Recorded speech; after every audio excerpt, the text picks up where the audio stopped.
Hi, everybody, and welcome to The Experience. This is Talking Shop, where we make sure that you know what's coming out into comic book stores soon so that you can prepare your pull boxes, let them know what you want in them. This is an interesting day because it is the first time ever I can really tell you the reason why you have a subscription to The Experience on YouTube is because you got this notification, even though all the rest of the notifications probably got lost in the chaos that is Facebook and Instagram being shut down today. So, but we've got some really great guests today. I've been super excited to talk to them because I've had their ash can in the shop for feels like many, many months.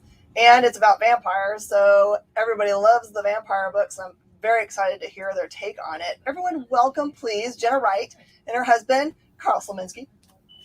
Hey, guys. Hi. Hello. Hello, hello. You guys are all dressed up and at home. I love it. That's Monday casual wear. I had a big old long talk with my dad on Saturday because I go and visit them to make sure that they're, doing okay because they're getting up there. And my mom pretty much spent the whole time complaining my dad doesn't get out of his pajamas all day. We definitely had long stretches of time over the past year and a half where neither of us got out of our pajamas either. It was the most relaxed I've ever been.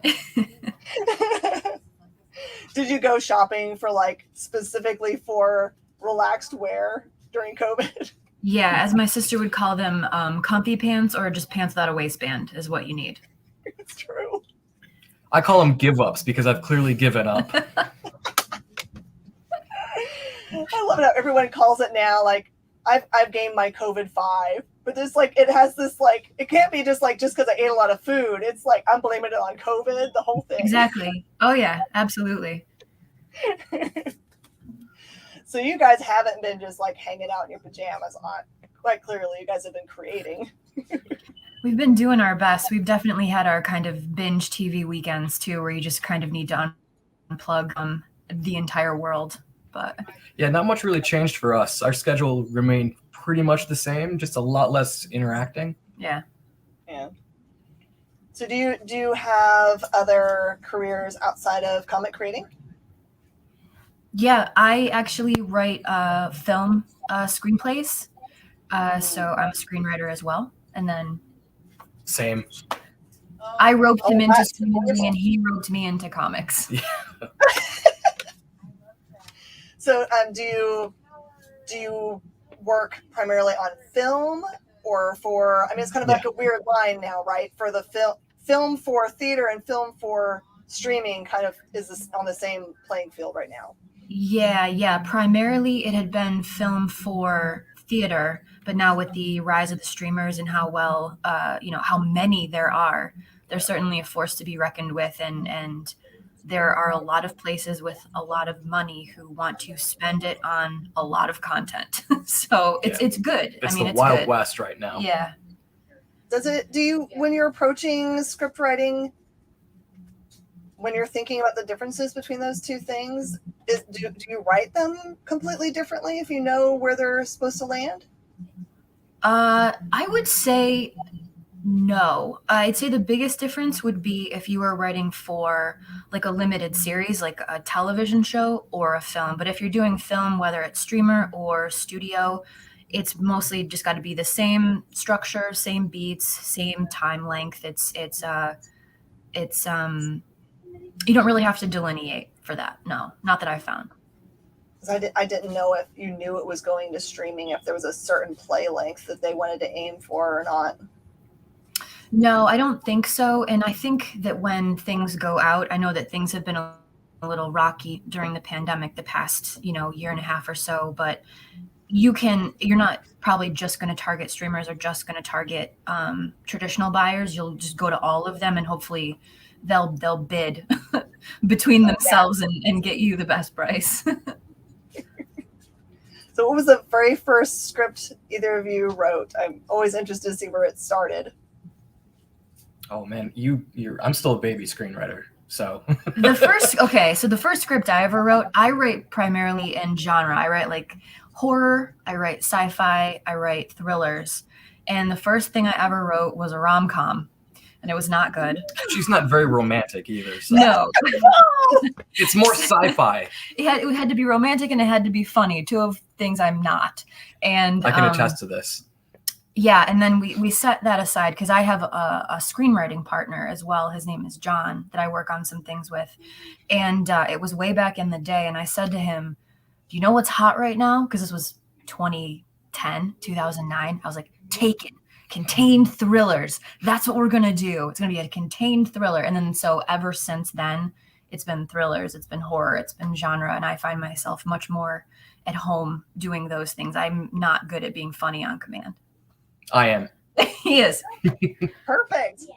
So see, this makes sense now. Is the togetherness is like you've got the one that's mostly the funny one. And then I roped him in his first real, all puns intended, stab at screenwriting was a slasher. Oh yeah. So yeah, he's deep into the horror screenplay now. Your jokes are getting better too. He's rubbing off on you. That's right. It's about time. That's right. So I've actually heard, honestly, that a lot of getting into like film starts in the horror genre because it's less expensive to produce. Yeah, and you also don't seem to need like a big name star to be in it because people just love the tropes in the genre. They don't need to see, Angelina Jolie getting murdered fictitiously. Yeah. Oh, that's going to be the bleeding cool headline. I right know. there. I'm gonna get. You did it. Get yelled at. Not even 7 minutes. I like Angelina. So is Cult of Icarus, was it born out of like you were just like thinking through script ideas and you're like, you know what, I've got one, and then you said, but I want to keep it. Actually, this one started out as a comic. It was you Yeah, started it. And like all good things, I had a name that I couldn't stop ticking on. Yeah. Because I always come up with a title first. I'm like, that's a cool title. Mm-hmm. I had no idea what it was though, and we had tossed around a bunch of ideas because I was strictly comics for the first 15 years of my career, and when I met Jenna is when I started diverging into film, and her ideas always kind of inspire mine to go more commercial. Mm-hmm. And we had this big lavish world that we were building with gods and fallen empires and all that. And we were coming back from C2E2, and I turned to her in the middle of that 8-hour drive, and I was like, you want to just save all the busy work and make them vampires? Like, do you want to make it easy on our lives and not create a new monster and just say vampires because people know what those are? She snaps the card, she looks at me and she goes, I've been waiting for you to say vampires for at least a year now. I love vampires. I never get sick of them. Vampires and zombies. Me either. I bet. I think that we say that, like popular culture will say, we're over vampire. There's too many of them. We're over zombies. And then, Disney Plus, puts out What If with, Yep. Marvel zombies. And we're like, zombies are the best. Love zombies. They're never not scary. They're never going to stop coming after you. It's always You terrifying. just need a fresh take. That's right. Nothing's dead. That's right. Yeah, I didn't even mean that one. Ew, zinger. Gross. My pun game is on point today. Just also a reminder, since we're a live interview, if you guys have any questions, pop them in the comments. We would love to hear them from you guys, for sure. Okay, so with a name like Cult of Icarus, one must believe that. I do agree with Jenna. Like, how long did it take you to get to using that title with the flying too close to the sun and not get to vampires earlier? It's like, wow, how perfect is this? Well, Twilight was already taken. Yeah, it was like, well, we're going to be talking about creatures of the night who are probably obsessed with daylight and whatnot and the things they can't have. And Cult of Icarus, like, why are we spinning our wheels on this? Making good stories is hard enough. Let's just make this one part easier. So, yeah. So did you start from, I know you said you started with a title, but when you're writing, do you flesh out characters first, or you flesh out plot points first? And we had most of the world kind of developed prior to even writing the story. By the time you even got around to scripting, we knew every major, minor, and back character pretty much before we even set pen to paper. The the thing to do that we've found is you either have a plot and then you take a character that is least equipped to be in that world, and that creates the conflict, or you have your character first and then you create a world around them that is the least great world for them to be in, and there's your conflict. And with this, it was kind of like, wouldn't it be cool if, because we had this character as a foster kid, right? Yeah. She was always a foster kid. Like, she's got to go searching for her parents, and what if her parents aren't who she thinks they are, and maybe not even are human? Who knows? And then get wrapped up. I always love kind of like parallel worlds, so worlds that run next to ours, but that are full of crazy, odd creatures or characters. And that's kind of how it went from there. And he had all the backstory on like the prophecies and whatnot. Oh, I love writing that. You love prophecies. Do you guys like to kind of like string along all of the plot snags that are going to come out? Do you like just give little Easter eggs as you go along? Or are you more straightforward in telling? I'd say a healthy combination of both.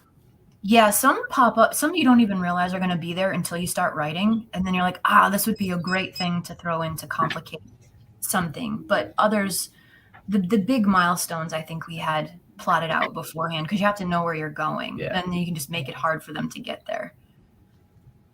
Yeah, my son always points it out to me. He'd be like, Mom, what are you writing? And I'll be like, I don't know. It's all character driven. He's like, but you have to know where you're going. I'm like, they'll tell me.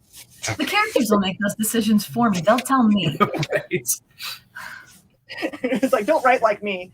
Just work it out.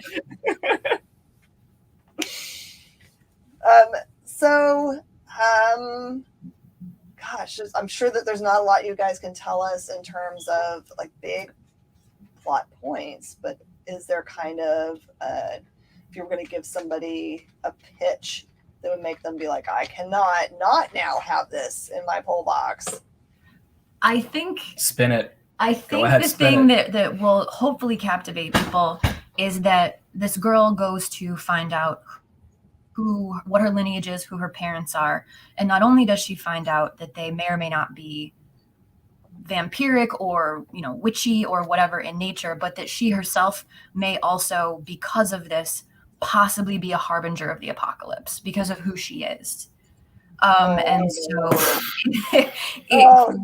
there, in that she now creates all these ripples and waves throughout this world. Once people find out who she is and who her parents are, she was supposed to stay hidden, and she didn't, because she didn't know, because she was a foster kid, and now she's caused all sorts of trouble for all sorts of people. And that's the fun part, is the trouble. Yeah, you got me now. That's all the hook it needed. Cool. That's right. I love, my favorite character is the one that is what I call broken. Like they're pre-broken. I don't like ones that are like, here's a purely good guy and they really are super evil. That's not what I'm talking about being broken. I'm talking about they're either on an uphill battle because of the circumstances, or they just have flaws they are trying to overcome. So absolutely. Yeah, you've got me hooked. And every villain is the hero of their own story. Every villain has their reasons for doing what they do, and they think it's the right thing to do for one reason or another. So I love writing villains. This is why she's a good writer. Oh, yeah. And I was just looking at some of your art, Carl. I think it's amazing. I like what I call dirty art. Does that make sense? Yes, and I like that description. Yeah. I definitely like that description. Heck yeah. It's like to me, it's even more magical than the really clean lined art, because when you make dirty art, you have to be purposeful about those lines. Yep. I don't really know how they happen. Like, what do you use to make that effect happen? It's an unintended side effect of actually drawing with pen and paper, because most kids work digital now. I'm still brush, quill, ink on a board, just like the old guys did it. Yeah. So all that is just happy accidents. I love practical art. I think that I don't think that digital loses something, because I really love digital as well. But I really, really worry for, future people that have a love of the medium. Like, how are they going to collect comic art if it doesn't exist anyway, but digitally? Like That's they what never makes forget this what organic goal artist very special. I also find that I like working with Carl because there are, I don't want to call them mistakes, but like the intricacies and like sometimes when something, a line goes one way or another way in digital, it's so easy to just erase it and make it perfect. And that leaves me a little bit cold. And like the things that he does that are a little bit messy, I find make it feel more alive to me or organic, or I'm not sure of the word. I love you too, honey. I think organic is right. I think there is Yeah. something that makes it more alive when it has, you can see the, the jiggle of the nib or whatever. Yeah. Mhm. Yeah. The too much coffee hand. Yes. So what tool do you prefer? What is your favorite? I have a couple brushes, which I've beat the ever-loving crap out of, and a lot of quills. I have like an arsenal of coffee cups full of like really mangled brushes that I should replace, but I don't. Parallel pens. Parallel pens. I'm hooked on parallel pens right now. Oh, How what do are you know those? my supply stuff? Because I saw Jim Mahfood use a parallel pen, and then Yeah. I saw you use a parallel pen, and there we go. All right, you're gonna have to explain those. I have never heard of a parallel pen. They're what's typically used for calligraphy. So it's like two blades against each other, and you dip, and you get like a really sharp, fine line with them. But you can twist it and get a really thick line with it. Exactly. Oh, that sounds cool. Parallel, two blades next to each other. Parallel pen. Yeah, that makes I'm learning sense. things too. There's so many cool new tools out there that didn't exist back in the 90s when I tried my hand at such things. It was like back then all we had was repeatograph. You had zip tone. Do you remember zip tone? I still use Zipatone. Zipatone, repeatographs. Oh yeah. Yeah. Oh yeah. None of that stuff is. Nope. It's all there. Everything and the kitchen sink. So you can still get Zipatone. Oh yeah. Oh yeah. Oh, I don't need to hoard it anymore. No, you do because it's mad expensive. Okay. I love Zipatone. Just dots all over your fingers for the rest of the week. Oh yeah. So for anybody that doesn't know what Zipatone is, it's really almost like clear stickers that have patterns on them. That would be like cross hatching or dots that go from heavy line to thin line. And it would be a huge sheet of it that would have grades in it. And you would just put it over your art, figure out what you needed, and use an X-Acto knife and cut it out, plop it on there. And it saved you a bunch of time because you didn't have to do all those dots or cross hatching. So. Oh man, the day has gone by. I'm love getting it. reflected on it too. I'm just, Right. oh, Zipatone. Do you have any kind of like cool insider information about art that you've learned over time, like specific tools or processes that you think would be super helpful for people that are watching? Well, I went to the Joe Kubert School for Cartooning and learned from the man, the legend himself. So I tend to be a bit biased about the process, but I will say that one of the greatest things that I ever learned while there was style shouldn't be an excuse for bad execution, because you really do need to learn the rules of art, the fundamentals, before you break them, and things like proportions, anatomy, actual backgrounds. That's not a skill, but it is a skill, because how many comics do you see that don't have backgrounds? Right. All of them. I don't know where these books take place. Underwater? I don't know. And then at the same time, he'll be drawing stuff with like these massive cityscapes in the background, and he's like, "Why do I do this to myself?" Next book, all clouds. I mean, you do. It's one of those things that what you're saying is absolutely true. There's so many books that don't have backgrounds. You just have. It does look like they're, taking place in the void of the matrix. Yeah. But when you see comics with really great backgrounds, you absolutely notice them. I was just thinking like Nick Pitara puts feels like thousands of hours into the buildings that are in the background, and he's really thought it through. Like if there's monsters fighting around them, you can actually see in the windows for the stuff that's in there. I'm just like, dude, how long does this take you to do? Several days for one pen. Carl has said multiple times, he's like, think about when we're making comics. He's like, every comic that a kid picks up could potentially be their first comic and the thing that makes them fall in love with the medium. So like, why wouldn't I try to just wow them and suck them in with what we're trying to do here. And that's definitely made me, not that I wasn't trying hard before, but I want to live up to his standards. So they're very high standards. Yeah. So does he ever like give you like the wink, wink, nudge, nudge? Please, honey, no more cityscapes, or I do that to myself. I never write cityscapes. I say, hey, she's on a roof, and then he does it to himself. aha. Glutton So- for punishment. I just write fight scene, and then he makes me look good. Oh my God. Yeah, that's a trick right there. If you're a writer and you've got a really good artist, just write fight scene. Do not choreograph. Oh yeah, I've actually heard that from a lot of people that they'll find each other and work together, and then they don't want to work with anybody else because they've learned from each other what they mean by things, so Yep. they can write things like that. Oh, They're like, show me this page is them having dialogue. They're loosely, at the mall, and then they just write the dialogue, and that's it. And the artist does what the artist does, which is create worlds. Yeah, I literally say like page 26, fight scene, panel 1 through question mark, and then I'll say like last panel, have them get to the hallway, and that's all I say. And then he has to spend 2 or 3 days putting that together. But thank you. It's way better than having page 1, panel 1, do this with a fist. He doesn't need me to say that.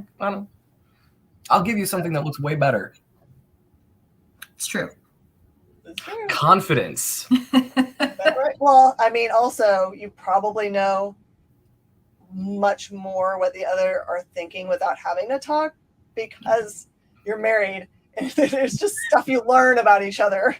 It's true. But I think that's also what's nice is he, especially when I started writing comics, I said, please, if I'm executing this incorrectly, tell me. Like, I have been through so much rejection in the film business. Anything you say to me is not going to hurt my feelings. I just want to get better.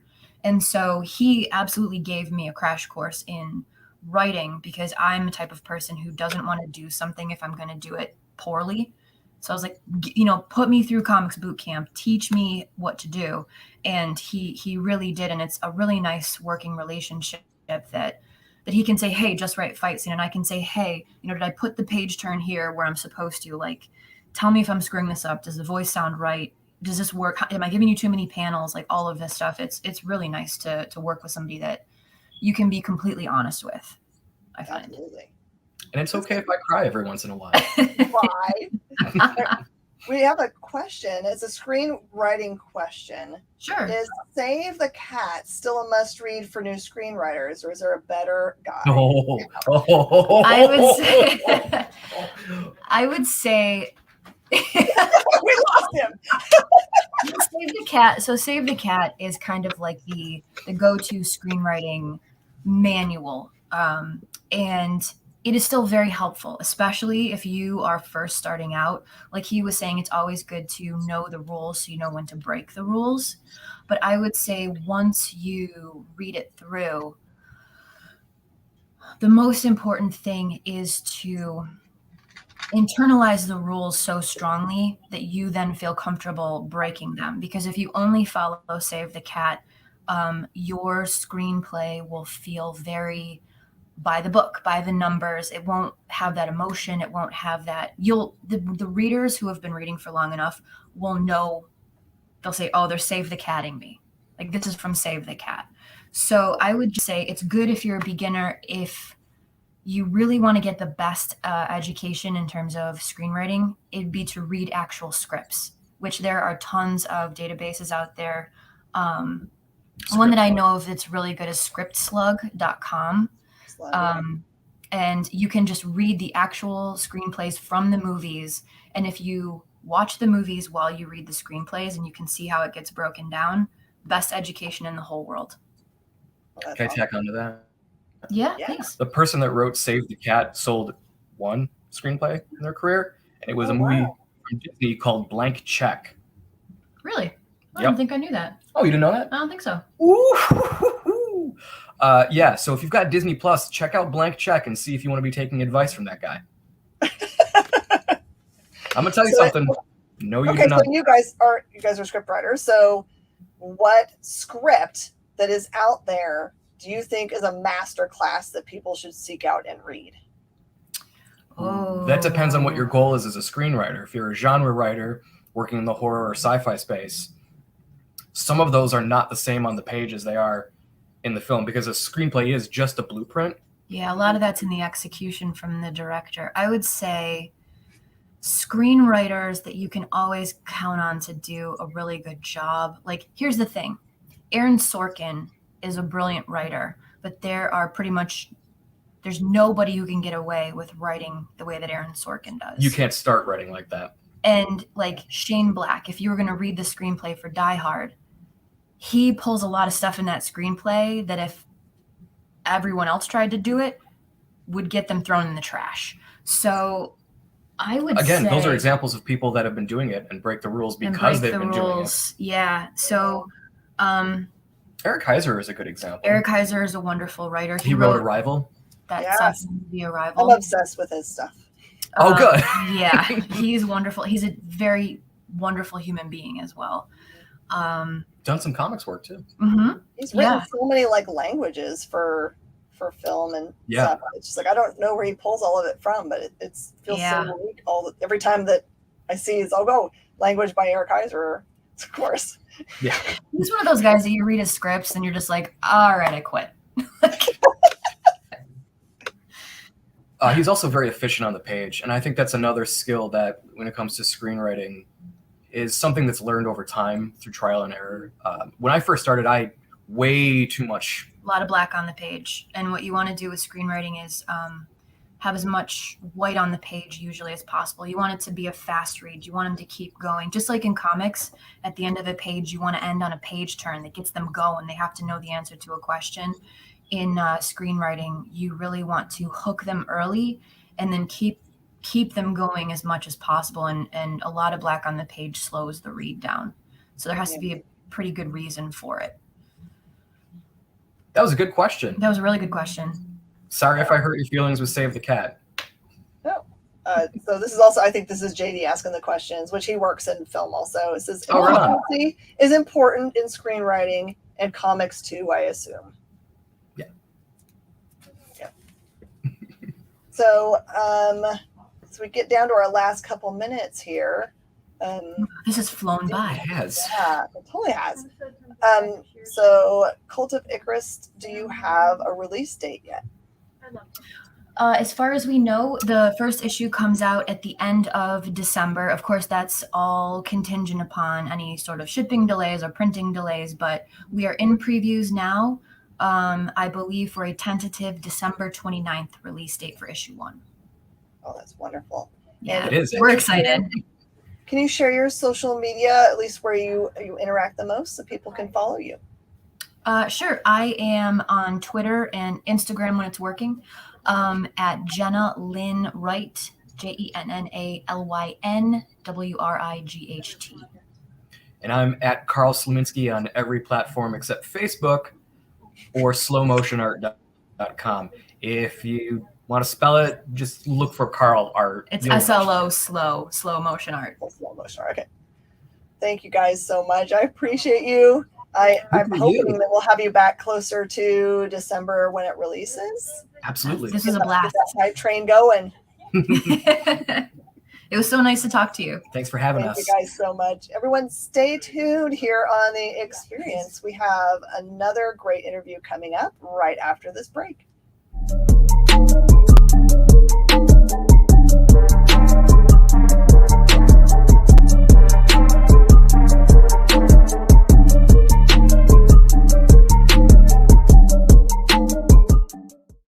To be continued. 3 little words that hold the secret to the next great story. 3 words that will thrill you, confound you, give life to new possibilities. Every variation of To Be Continued is a promise of adventure, a promise of excitement, a promise of unseen wonders and unexplored worlds. A promise that every issue you read makes you a part of a never-ending journey. And behind every page, there will be an unopened door waiting for you. This story to be continued at your local comic book shop today. Visit comicshoplocator.com today.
back to The Experience. This is Talking Shop, where we are meeting up with great creators today to talk about their projects we're releasing this week or very soon. In this case, it's totally stuff that's releasing this week.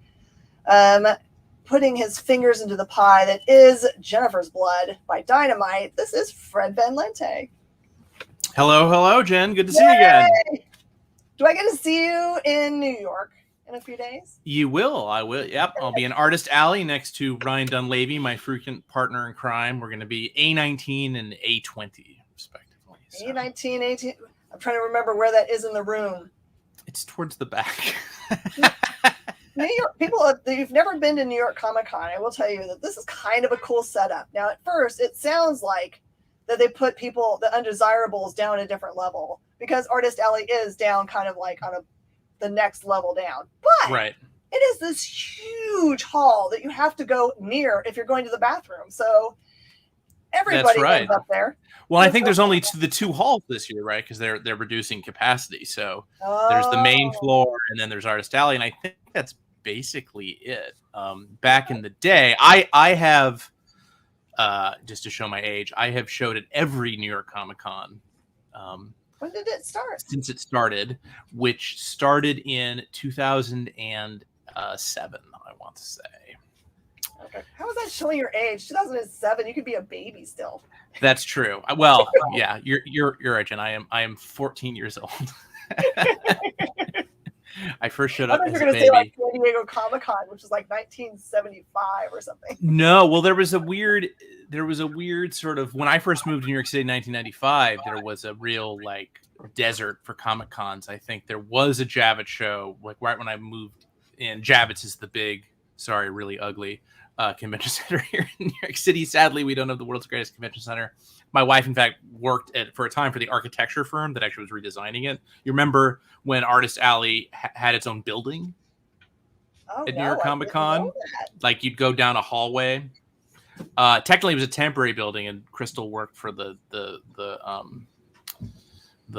architecture firm that built that. It was sort of a stopgap, but then political shenanigans, as it often does here in New York, kind of squashed that renovation or the total rebuild of the Javits. So they just did that. Sorry, I didn't realize you wanted to hear so much New York Comic Con trivia at the top of the show. But anyway, we're almost on top of New York Comic Con, so it makes sense to talk about. That's right. What people are up to if they get to go. Yeah, and so it's always been a terrific experience, and I really love. It's my hometown show. The only time I didn't display was last year, but there was no con, so my unbroken streak continues. And Ryan always have a terrific time. We're both New Yorkers, so it's a local show. I need to take the subway. So I think that I went the last time, as far as I know, the last time it actually was on was that 2018. Okay. And it was my first time to New York. I went by myself, which was fine. But I am a person that doesn't feel like I get overwhelmed very easily. And I've been to San Diego Comic-Con every year since 1999. Sure. And that thing is packed out wall-to-wall people. Yeah. But there's something that's different about New York. It has energy that never stops. And I think that for me that lives in a town that you can kind of step away, I did get overwhelmed. I totally use, I don't know if people know this, and this would be helpful to anybody that does find themselves getting overwhelmed. Or if maybe you're a tiny bit on the spectrum, or if you're all the way there, they have a room for people that get overwhelmed, that everyone in there is supposed to be quiet, and they're not supposed to do interviews in there, and they're not supposed to, like call their, besties and talk really loud or whatever. It's supposed to be a quiet room, which all of those things people still do in there, but it's way quieter than the main Javits. So it's by the pizza place that's inside like the quiet Javits. car on the Amtrak. Yeah, and we supposedly get like Artist Alley bathrooms this time, which is always exciting. Trying to find the least used bathroom is always an exciting con ritual. This will be my first con since 2019, so I am actually more excited about it than I thought I was going to be. But yeah, I think we get to be excited because for a long time we were worried that it wasn't going to happen. So it's hard to tell yourself get excited about something if you just feel like the rug's coming out. That because it happened so many times before. Yeah, and I think the difference with San Diego is that now I'm remembering that's what I was going to say before is that San Diego is small enough of a city that the con can just kind of take it over. New York City, it's one of the 17 things happening in New York City, even though statistically at some point I wonder if post-COVID will come back, is that at a certain point New York Comic Con was bigger in terms of attendance than San Diego, which is a little hard to believe. But apparently that was true to statistically for a few years. It is actually the largest event in New York City, believe it or not, despite the fact that it doesn't take over the whole town. It is the largest attended event. Oh, that's amazing. In the city borders. At least it has been pre-social distancing and the various things and reducing capacity sort of measures that Reed is taking for this year's show. So let's talk a little bit about Jennifer's Blood. I know, all I know is that used to be Garth's baby. Mm-hmm. And did you have to do a pinky swear or become a blood brother or something to have access to getting to do it? I didn't. I'm afraid he's going to jump. I know he lives just across the river from me, so I think he's going to jump out of the bushes at any moment. And hopefully with a hug. Hopefully he'll be like, I love what you did with it. Like that, but in an Irish accent. So I like the setup for it, right? Because we all know that she is, a very deadly human being. And the idea that they put her somewhere out of the way so that I don't know if they're hiding her away or hiding people away from her. The idea that she just picked up where she left off. Right. She ends up where everyone is, all the mafiosos have become put into, witness protection. Exactly. Yeah. My pitch to Dynamite and to my editor, Nate Cosby, was that how at the end of Goodfellas, Ray Liotta ends up in this sort of pathetic cul-de-sac at the end of his mafia career. My pitch was this is a town where the cul-de-sacs are filled with nothing but mobsters, and they're maybe not as retired as you think they are. They've all been squirreled away in the witness protection program in this small town in Utah called Bountiful, but they're still running their dirt. And suddenly the series of murders starts happening in the style of the Jennifer Blood murders from the earlier series. Complicated, of course, by the fact that when Al Ewing took over the series after Garth left, Jennifer Blood was famously killed in prison at the end of that series, or was she? So is this the original Jennifer Blood? Is this a new Jennifer Blood? Ooh. Is there some even crazier supernatural explanation for what's going on? Given the title, that might be possible, but you just have to read it and find out. It's a fun murder mystery, action-packed, gore-filled grindhouse comic series. I really wanted to do a comic that was not socially acceptable. I love the fact that comics are so mainstream. I'm sure you as an owner love it, having all sorts of different people come to the store. But I grew up in the 80s being vaguely ashamed of many things, including comics reading. So I wanted to capture some of that sort of comics have become extremely respectable, right? Oh, yeah. And so I wanted a comic with a lot of murder and nudity and blood and swearing and some, as you'll see, some social commentary coming down the pipe. Nothing heavy-handed, but definitely some of that. We don't necessarily have to be friends with everybody. Sort of my point. I'll tell you a related story. I don't know how many people know this story. I know the FBI does, but here where I live, which is suburbia Houston, which doesn't make any sense for this thing to show up. But I went to a garage sale once, and there was, amongst all the detritus there that was laying out, a pair of pinking shears, which I needed because I do sewing. Right. And it was wrapped up. There was paper wrapping up the cutty parts, and I thought that was just for safety, so that it didn't hurt anybody at the garage sale. I bought them, took them home, and unwrapped this paper that was around the pinking shears, which had pages and pages of a diary that had been written down. Okay. And it appeared to be, from my reading, a gentleman who was once with the mafia. Oh, wow. In Florida, and spilled all kinds of guts on the page about what went on and with whom and all that kind of stuff. And amongst all of this, just writing about things that didn't make any difference one way or the other to me, just drops this one line and says, and basically drops the one thing that is related to the mafia that everyone wants to know. Where's who buried? Jimmy Hoffa. Yeah. Interesting. And it basically says that, as you know, Jimmy Hoffa is buried at the dump in Grosse Pointe, Michigan. Okay. So That would line in what happens in The Irishman, right? The Scorsese movie. That's the general area where he was killed.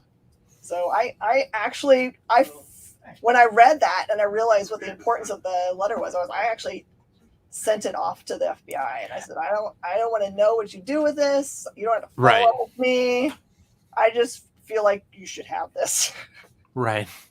And these were handwritten? Yes. Oh wow, guys must have pretty good handwriting. If anyone finds my murder confession handwritten diaries, they're going to be like, "What is this guy? I can't make this. Is this a grocery list? What is this?" That's pretty cool. You know, it just goes to show you that even in, you know, some sewing loving mafia guy wrapped shears in his diary in the suburbs. That's right. Outside Houston.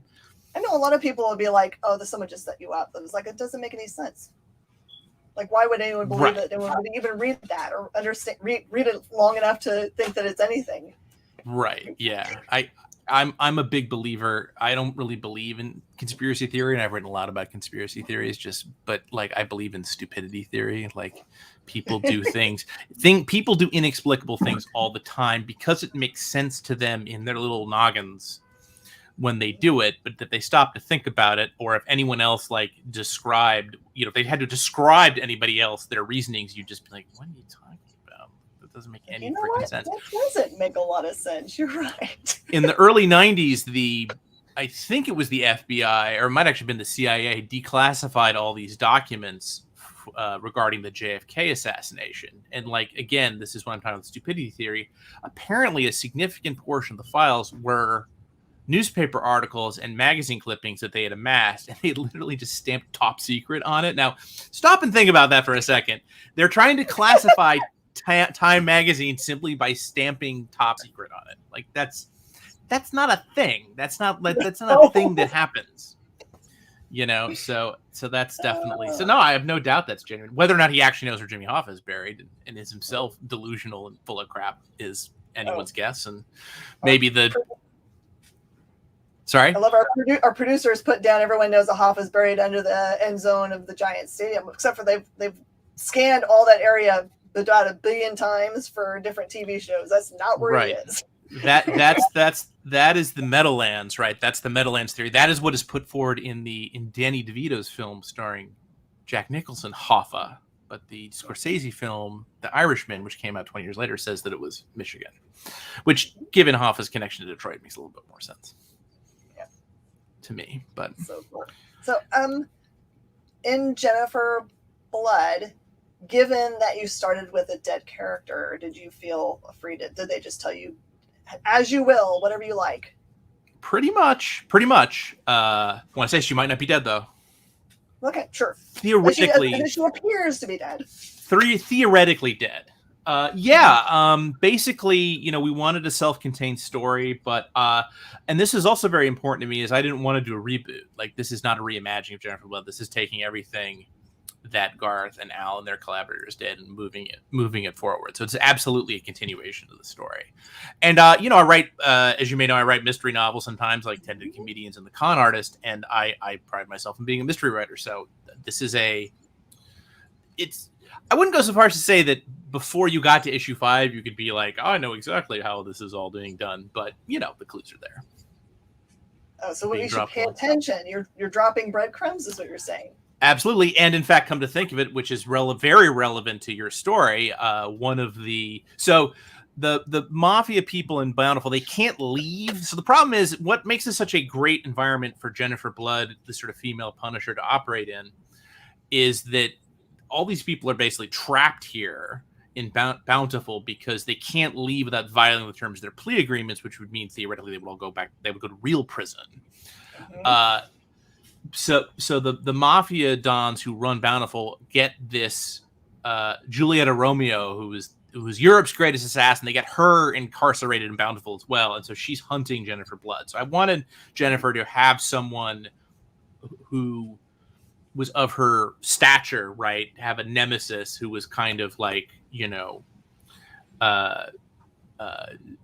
worthy of sort of going up against her as an antagonist. And so I made Giulietta is from Napoli, is from Naples, as is the terrific Vincenzo Frederici, who's drawing the book. So I do get constant corrections on my Neapolitan slang from Vincenzo as it's going along. So he's been a huge useful resource that I've been leaning on quite a lot. And of course, he's really being complimented. The colors from DeBarla Kelly are terrific, and Simon Boland's doing the letters, and he's doing a great job too. And the whole team is just spectacular. Yeah, so ostensibly you have this hit woman as the detective, right, who's trying to figure out the mystery of who is Jennifer Blood, how did she get here, why is she not dead, et cetera, et cetera. But Jennifer Blood is sort of keeping one step ahead of her. So it's a lot of fun. I really started getting into like I don't know if you know what giallo movies are, which was this genre that was really popular in Italy. Back to Italy again. In the 1970s, like Dario Argento directed a lot of them. They're these very violent, sexy. They're ostensibly, they're not really slasher movies. They're more like there's always a murder mystery, but the murders are always executed in these ridiculously gory fashion. Like if you've seen Suspiria, like that's not technically a giallo movie because it's got witchcraft in it, but like Dario Argento, who directed the movie, sort of did the best giallos, and he did Deep Red and a bunch of these great movies. They're insane, and so very much Jennifer Blood is sort of from that kind of vein. And again, I just wanted to do a comic that was not going to be put on the American Library Association's reading list for children. I've been on this before. It's great. I have nothing against the American Library Association. I love them and the great work they do. But, sometimes you got to go out in the streets, and mix it up a little bit. You don't want to always be hanging out in the teacher's lounge, I know, because there's other things that you make that are very clearly aiming to be on that list. That's right. I see two of them by your elbow. So, yes. So that's a slightly different series. But yeah, you'd like to be versatile, to try things up. And we were having so much fun. Jennifer Blood spun out of this zombie series I'm doing for Dynamite called Die! Dynamite! Which has been a lot of fun. And so in many ways, and so a couple of those characters are spinning off into their own books that I'm doing. And Jennifer Blood was the most fun because this was sort of the most like Dynamite. I think the Dynamite fans are going to like this the most because just in the first issue alone, there was at least 2 or 3 just spectacular kills that I'm very proud of. And Vincenzo has executed very, very well. But definitely don't bring this home to your mother, particularly if you're. So you're saying if we're jonesing for something to bridge the gap between now and John Wick 4, this would be the thing? Yeah, that's a pretty good comparison. Yeah, absolutely. Even more gore. Ooh. Okay, so you mentioned Dynamite, and I heard through the grapevine, I think Nick told me that it was pitched to him, and it seemed like it was okay. Well, we're going to take all our characters and do the undead versions of them. I don't know about that. And then somebody handed him a script, and it was amazing. Was it you? It might have been. I hope it was. I know that I came on board after Declan Shibley left, so it might have been him. I don't know for a fact, but I'd like to think it was him, or me, or both of us. Either one. Both cool dudes. It's all good. But yeah, that's been a lot of fun, and I love and I love all those pulp characters, and I really enjoyed writing Vampirella, and I always like Pantha, which is this obscure Warren from sort of the Warren like era, the 70s magazines, the early, those black and white magazines, and they're both from Dracula, which is this planet that is only monsters. And so I just made them sisters. I don't think they're technically sisters, really.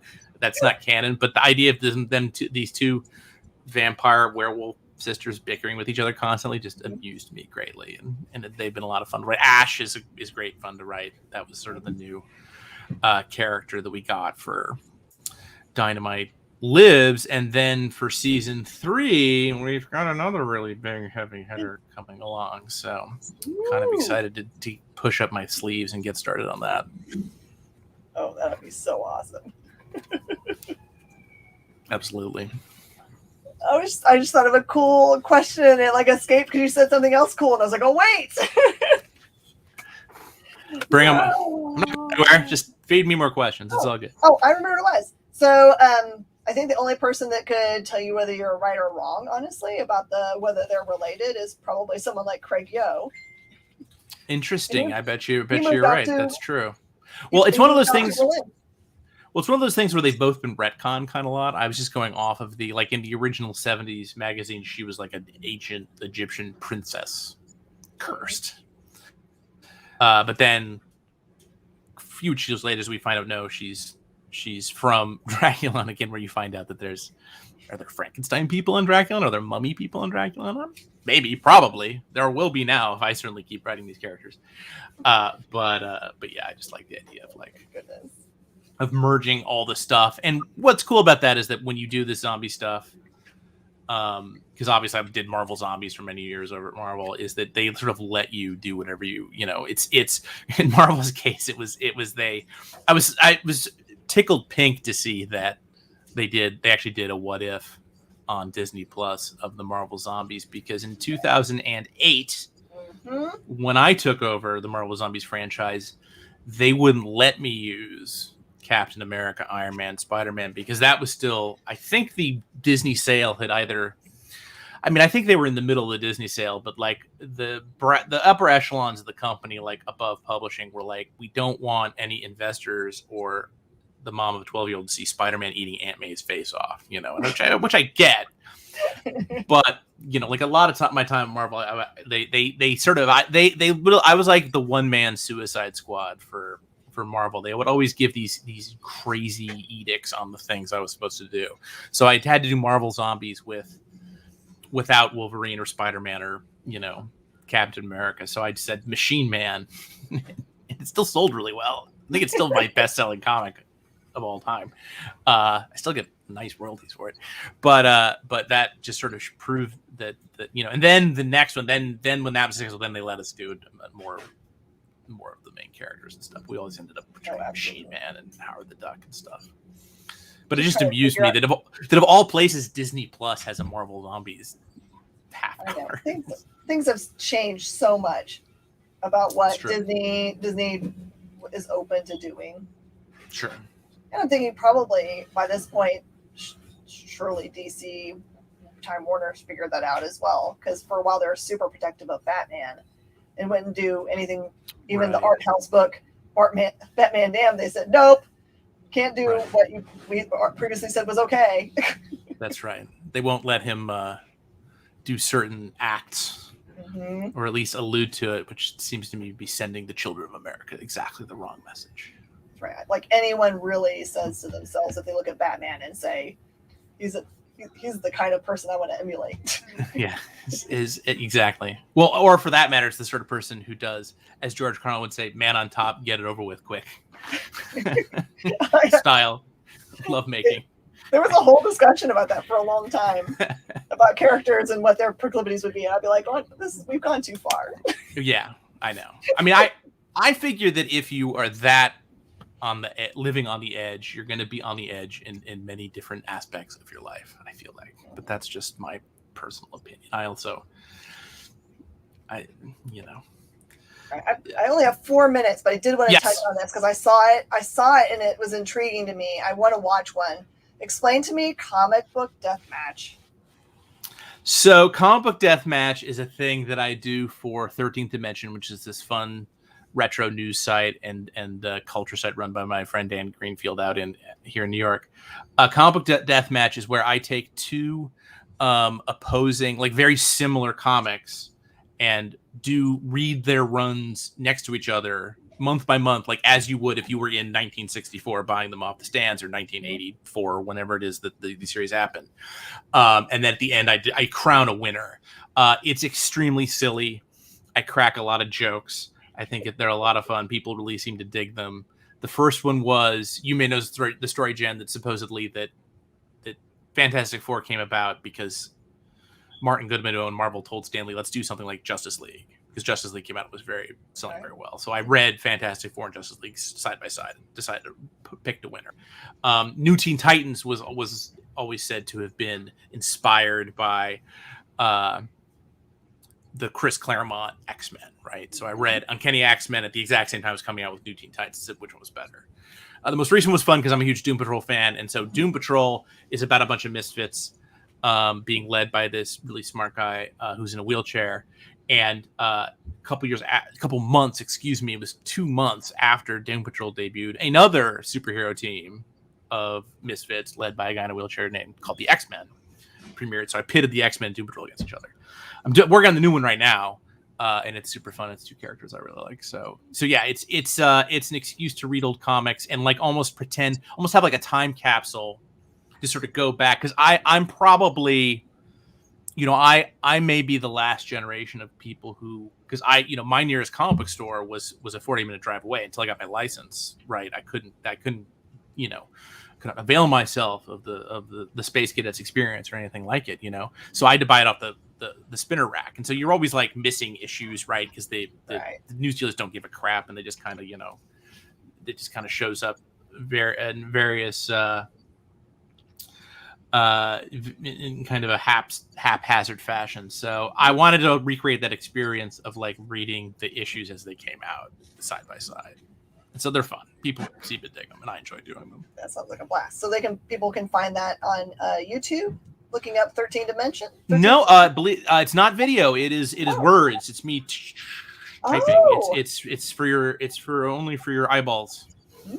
But it's super fun. Yeah, go to 13thdimension.com, or there's a link in my bio on fredvanlety.com. See, my brain had it all envisioned as like a video podcast. That's right. No, I like to do it at my leisure, and I still like I'm a wordsmith. That's my shtick. I like doing stuff on video, but I like doing words. All right. As we're in our last minute, do you want to drop your social media links where you like to be followed? Absolutely. If you can see my name on the screen, Fred Van Lente. Yep, that's the death match. That's the index. Well, the death match just got dropped on the screen. If you can spell that name, that's fredvanlente.com. That's me on Gmail. That's me on Twitter. That's me on Facebook, if there is a Facebook in the future. Ditto for Instagram. That's me on Instagram if there is an Instagram in the future. I can live with that. I'm fine. I'm an old person. I still use the Facebooks. That's right. But I won't do TikTok. I'm not a fan of Facebook, but like I'm in the Twitter. Like I'm right on Twitter. Like that's my home. No Snapchat for Fred Van Lente. No. I just, honestly, Jen, I can barely do Instagram because I'm a writer. I don't leave the house. I got nothing to take photos of. Who cares? I take photos of like I cook a lot, so my Instagram is 90% photos of things that I have made, and I because they look good. Perfect. All right. Thank you, everybody, for joining us today. A reminder to add Jennifer Blood to your poll box for Wednesday. We do this very early. There's a bunch of really swanky covers. Just showing you one there, but they're I've got my favorites. Lesnar. Oh, that one right there, the A cover is my favorite. That brings me back. Mm-hmm. Cry for Dawn. 90s. It's good stuff. Thank you so much, Fred. I'll see you in just a few days, I feel like. Yeah, I'm excited. Cool. I will see you then. All right. Thank you so much. All right, everybody. Thank you for being with us here. Stick around. There's more stuff coming up on The Experience.